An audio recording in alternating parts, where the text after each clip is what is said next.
Tales of the Jedi was recently released to Disney Plus, and by the end of this video, you will know if you need to watch it or if you can pass by on it.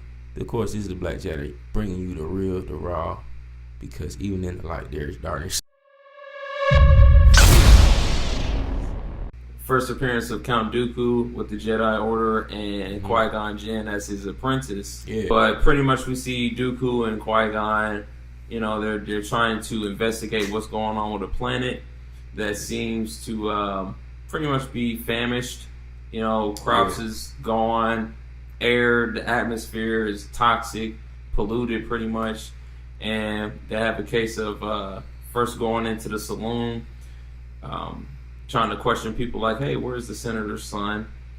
And they're like, I know where the senator's son is and stuff like that. And they're like, all right, we'll tell her, you know, where's the senator's son at? And, you know, who has him? And everybody in the saloons pretty much stands up like, we all got him. I mean, they ain't say that, but you know. Yeah, you know the vibes. You feel me? Exactly. They stand together, you know what I mean? They stand as a collective, and pretty much things go forward on to them showing where the senator's son. We find him in a barn next to I forgot what kind of droid that was, but it seemed like it's like not back to, I forgot what it was.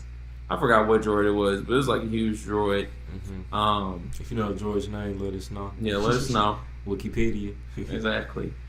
Yeah, you know, town is like, hey, look, we'll give you your son back, but things got to change for this planet. You guys got to start involving us on a lot of, you know, matters that's going on, and we need a lot of help. We need food, water supplies. Yeah. We need these things as people. You know, we're really starving and famished. So, shortly enough, they had those talks, and you know, you can see a lot of expression on Dooku's face specifically. You know, I feel like they captured, you know, facial expressions really well, relatively well too. You know, showing like, okay, this is wrong. And we got to see the conflict, the internal conflict of Dooku when it came to corruption and the response of the Jedi. I feel like that really helped key us into his descent, and which was like a huge break in why they did this break in understanding Dooku's fall, because when, you know, saying the corrupt politician, it came to Qui-Gon was like, stop, don't murk this dude. But then it's like, dang, was he really, like, Qui-Gon wasn't there, was he about to take him out? And it seemed like he was, like, that's why Qui-Gon told the son, like, hey, you better intervene or this dude gonna be done for.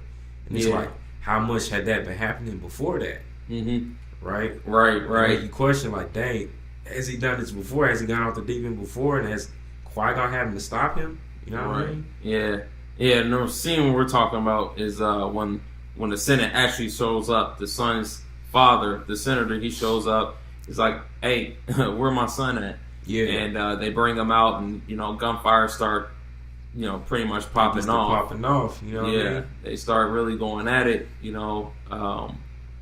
And of course, you know, we got Dooku deflecting gunfire. He's really holding his ground, and then that's, you know, how we got into the part where you was talking about. And then like, what did he say? He was like, corruption like you must be stopped or something like that. I forgot what he said, but I know what you're talking about. Yeah, but it was something like, I mean, keyed into the title episode called Justice, right? So we see Dooku wants to be the executioner of justice, but he's constrained by the ways of the Jedi. Yeah. And Qui-Gon seems to be that balancing act, but we also see Qui-Gon somewhat of, we saw that in episode 1, right? Qui-Gon's not always fully on board with all the things the Jedi does either. Exactly. Right? And I think we kind of get to see why now too, because of the way his master was, right? Mm-hmm. Dooku. And we never got that description. So all in all, I mean, I think it is a dope way that also it's drawing back, it's giving a nod to the original Star Wars, you feel me? Which I feel like is always the best. Yeah. But it still felt, at least for me, in terms of the storytelling aspect, because of the later episodes of the season, I wish they would have stayed on Ahsoka's story. Me personally. But at the same time, I love seeing Dooku Qui-Gon's narrative because we don't get to see that. You know what I mean? And it was dope to see. You know what I'm saying? And Dooku had like, I feel like his voice didn't match at first because he had no beard or nothing. Yeah, clean shaven dude. Yeah, younger. Yeah, his voice didn't feel like it matched it. I'm like, this man has this deep, you know what I'm saying? What's his name? Christopher Lee type voice. Man, he's like a baby face, man. I'm like, man, you can just do that here, man. But no, it was a hard episode, man, like for sure. But that I say that's my only, when I think about it, that's probably my only beef. I wish they would have divided up into 2 seasons where it's like one season focused on Dooku's narrative and kind of that time period, and then one season focused on Ahsoka. You know what I mean? But I can see that. Yeah. I don't know why the break happened like that. Maybe I'm missing something. If you know, let me know. Definitely let us know. Might be something we're not seeing. Yeah, it might be something we're not seeing. You know what I mean? But overall, I thought the episode was scripted well. Yeah. Again, 15 minutes.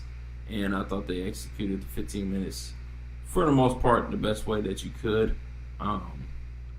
Definitely had that somber feeling, that sad feeling.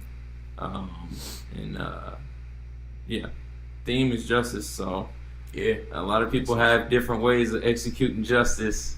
Yeah, facts. We did see those elements, with Qui-Gon Jinn from Dooku and the Senator. So those were like those 3 different elements.